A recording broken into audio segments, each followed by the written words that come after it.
சேலம் மாவட்டம் சங்ககிரி அருகே குப்பை கழிவுகளை கொட்ட எதிர்ப்பு தெரிவித்து தொடர் போராட்டத்தில் ஈடுபட்ட விவசாய சங்கத்தினரை ஸ்டாலின் அரசின் ஏவல் துறை கைது செய்தது.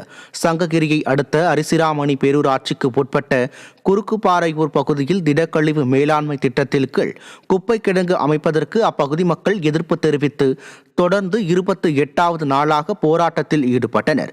விவசாய நிலங்களுக்கு அருகில் குப்பை கிடங்கு அமைக்க எதிர்ப்பு தெரிவித்து போராடிய விவசாயிகளின் கோரிக்கைகளுக்கு ஸ்டாலின் அரசு செவி சாய்க்காமல் அராஜக போக்குடன் செயல்படுவதாக பொதுமக்கள் குற்றம் சாட்டுகின்றனர். இந்நிலையில் குப்பை கிடங்கு அமைய உள்ள இடத்தை முற்றுகையிட்டு போராட்டத்தில் ஈடுபட்ட பெண்கள் உட்பட 50க்கும் மேற்பட்டோரை ஸ்டாலின் அரசின் ஏவல் துறை கைது செய்தது. கிருஷ்ணகிரி மாவட்டம் போச்சம்பள்ளி அருகே செங்கல் சூளையில் கொத்தடிமையாய் இருந்து மீட்கப்பட்ட தொழிலாளர்களை சரக்கு வாகனத்தில் ஏற்றி அனுப்பிய அவலம் அரங்கேறியுள்ளது.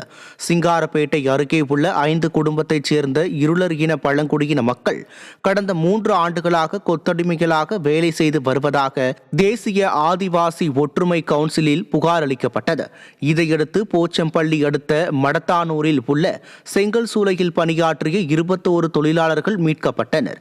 அவர்களை ஸ்டாலின் அரசின் அதிகாரிகள் கால்நடைகளைப் போல சரக்கு வாகனத்தில் ஏற்றி அனுப்பியுள்ளனர். இதுதான் ஸ்டாலினின் சமூக நீதி ஆட்சியின் லட்சணமா என பொதுமக்கள் கேள்வி எழுப்புகின்றனர்.